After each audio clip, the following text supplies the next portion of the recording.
Hi, this is Gwen Peterson, certified health coach with Shape for Life. And if you've been watching my YouTube channel, you'll see that I am in the weight loss phase. After I lost my weight 3 years ago, a couple months ago, I had a surgery that took a lot longer than I thought to recover from. And the pain medication and the everything makes me sick. And so needless to say, that put a few pounds on me. And then 3 weekends in a row, we were out of town after that, where I was not in control of my food.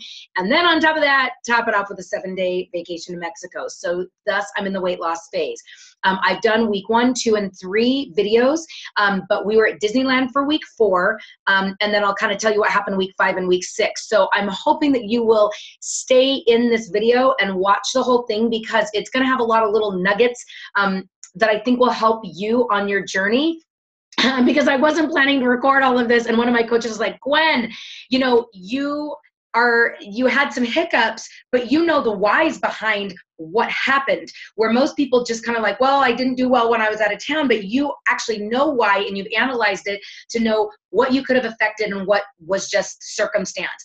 So anyway, I weighed in, made my video on Monday for week 3, and then that Friday morning we left for Disneyland, and we had 4-day passes to go to Disneyland.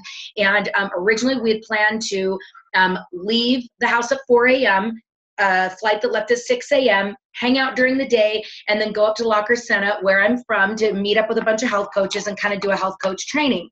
Well, what happened was I had not scheduled correctly, not realizing that my daughter had to be home on Monday or Tuesday because her team, the basketball team that she cheers at the school, they made it to district finals and they were performing at halftime. So now what turned into a Friday arriving in California, relaxing, going up to La Crescenta, shifted, and we had to do all 4 days of Disney all right in a row when we got there to put her on a flight Monday night. So we surprised our younger 2 kids. So basically we got them to bed on Thursday night.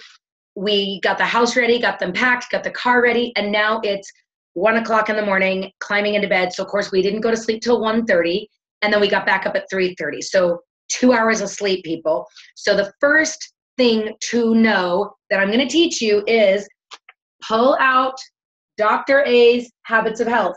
Let's see, I've got to shine on that. And if you look at chapter 17, it talks about sleep being nature's nurse.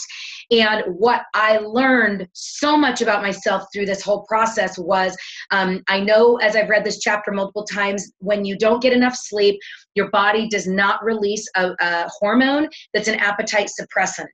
Plus there's like when you don't get enough sleep, as I kind of talked to a lot of my clients about, when you sleep at night is when your thyroid, your adrenals, your metabolism, everything resets when you're eating in balance. Well, I was eating in balance, but I didn't get enough sleep.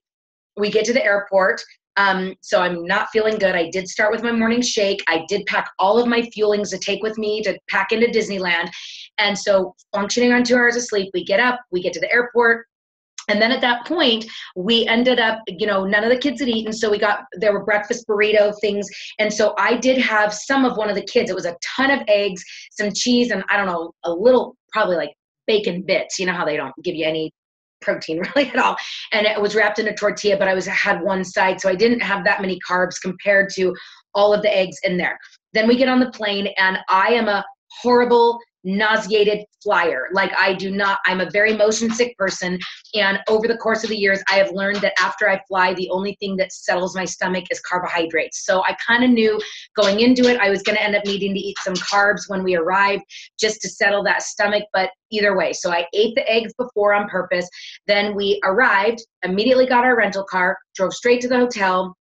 Then we dropped off our luggage and walked into the park, into Disneyland. So at this point, it's getting closer to lunchtime. We ended up eating, and I honestly, for the life of me, can't remember what we ate. I was still focusing on trying to eat good, but I knew I needed carbs because I didn't feel good. So we ate something, and I just wasn't feeling great, plugged along at 3 p.m. I left Disneyland, left the family there, and went back to the hotel, got ready, and headed up to La Crescenta on my own to do that health share. Well, so here I am, 2 hours of sleep, not having eaten real great, didn't feel good from all the flying. Now I'm 2 hours and 15 minutes in traffic in the car. And of course I got a Diet Coke just because I didn't feel great. Went and arrived, got there. There was this whole spread of amazing lean and greens, got to see all the coaches I hadn't seen in a long time. And because I was facilitating the group interacting, I didn't realize at the time, I never got myself a plate of food. So everybody's arriving at 6:30. We're all interacting. Everybody's kind of talking, introducing each other. And by 8 o'clock, someone's like, hey, Gwen, aren't you going to kind of do some training? That's why we came. So needless to say, now I'm in front of the room by 8:15, 8:30. I realized I was dying of thirst, so I grabbed a glass of, I don't remember if it was Crystal Light or Propel, but either way, I luckily at least had some liquid. So I'm up training, talking, answering questions, because everybody there wanted to know how to support their clients in the best way possible. So at 10:30 at night, Sue Peters, her husband, because we were at her house, Randy goes, everybody, Gwen hasn't got 2 hours of sleep last night. We can pick this up at another time or ask her questions later. So now 11:30 is when everybody left. And now it's 12 o'clock and I'm getting ready to go to sleep at their house. And I realize as I'm climbing into bed, it's 12 o'clock California time, which is 1 o'clock mine. And I hadn't eaten anything since noon.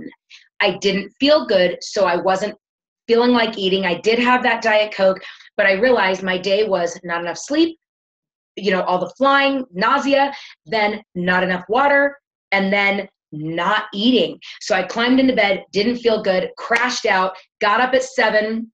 Yeah, I did get 7 hours of sleep. I don't even remember falling asleep. And then got up and I just, again, was not feeling good. Luckily, because Sue is in maintenance, she had a bunch of the Dream Bars, which are our optimal line for people in maintenance. So basically they have double carbs, double protein, double calories, and double fat. So I was like, hey, I'm going to eat a Dream Bar. That's the only thing that sounds good. Got in the car, drove all the way back down to Disneyland, and then powered through the next 3 days of Disneyland. What I figured out on top of this lack of sleep, this whole situation, was now we're at Disneyland. My husband's watch showed him that we walked 11.5 miles one day, 9.5 miles another day, 10 miles the next day. So it was almost like this perfect storm. And I wouldn't say I ever even ate an entire churro, like I'd have a bite here or a bite there. But when I think back to what all was happening, I was just kind of grabbing little things just because I didn't feel good. And I was eating some bars. I was, drinking Diet Coke, drinking water. So I didn't hydrate enough. And so when you think about all of these things compiling, there was no way for me to have success because the extra exercise, not enough water, not enough eating, not enough sleep, and the motion sickness messing up my inner ears. So basically, I just kind of did what I could. We got back in town on late Thursday night.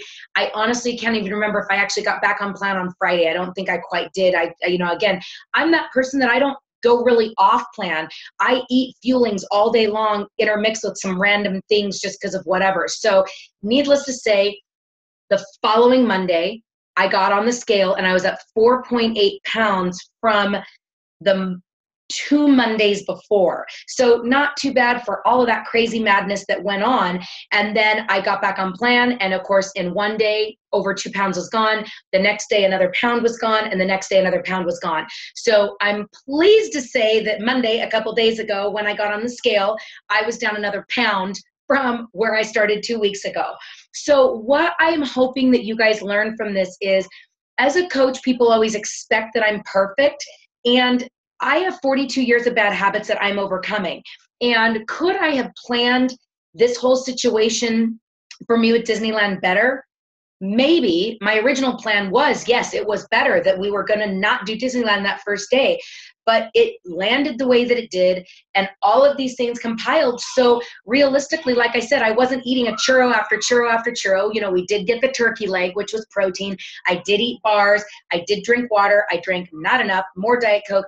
But I'm just wanting to teach you all that nobody's perfect, and you get to give yourself grace through the process, because most of us have this vicious cycle that goes on in our head that when you go off plan, like I talked to 2 clients about this yesterday. Let's say you've been perfect on plan, you go out to dinner, and the people you're with, you eat a perfect lean and green, and they order this crazy dessert that looks great. Because they're not on a diet, they don't go, I'm not going to eat it. I'm not going to eat it. I'm not going to eat it. Okay, I'm going to eat one bite. I'm going to have another bite. I'm going to have another bite. And they go cuckoo because they're not in the diet mentality. But if you're still in the diet mentality, it's like that dessert has its own voice and it's calling your name and you can't even focus on what's going on in front of you because there's a dessert there, right? Am I talking to the choir here? So then next thing you know, you've eaten 3/4 of the dessert that wasn't even yours. And now it's Friday night, you get home and you have a choice. You either go haywire and just go, well, I've screwed up the whole night. I might as well have I'm saying what I do.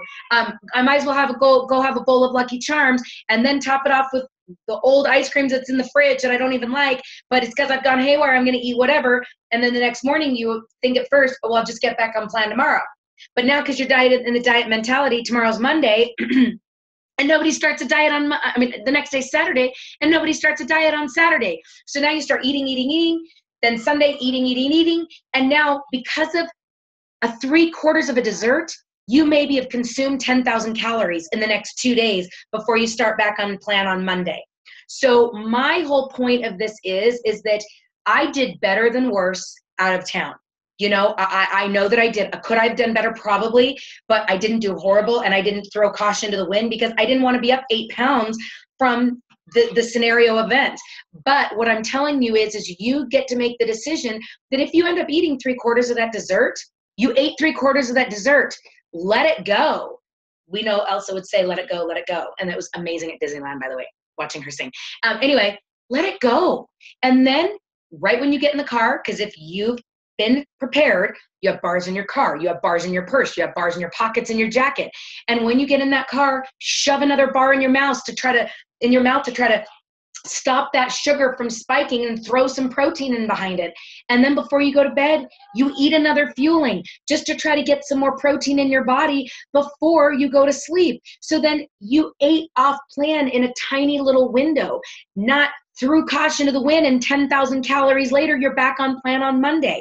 So if that helps you at all, give yourself some grace. Just know we all have situations where we're either not in control, we don't feel good, we didn't get enough sleep, we didn't drink enough water, or we just had a dessert that had a mouth and was talking to us and we gave in. But the end of the day is give yourself grace and move on.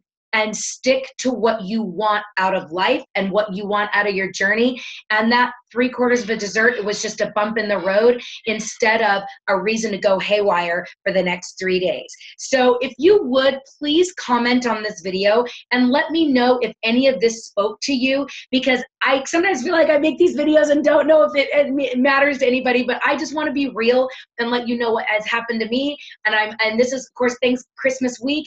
I'm going to do better than worse. I'm not going to eat a whole tray of brownies. I'm not going to go eat, the whole stuff that's sitting on my counter, but I am going to make sure I get all 5 of my fuelings in, my full lean and green. And if something else sneaks in, it's giving myself grace because I'm not in a race to get this weight off. I'm being real, but you better believe just the day after Christmas, 26, watch out. I'm a new person and I'm already 95% of the way there already. It's just, it's what I'm choosing to do this week. So hope this video spoke to you and please let me know if it did. Thanks everyone. Bye-bye.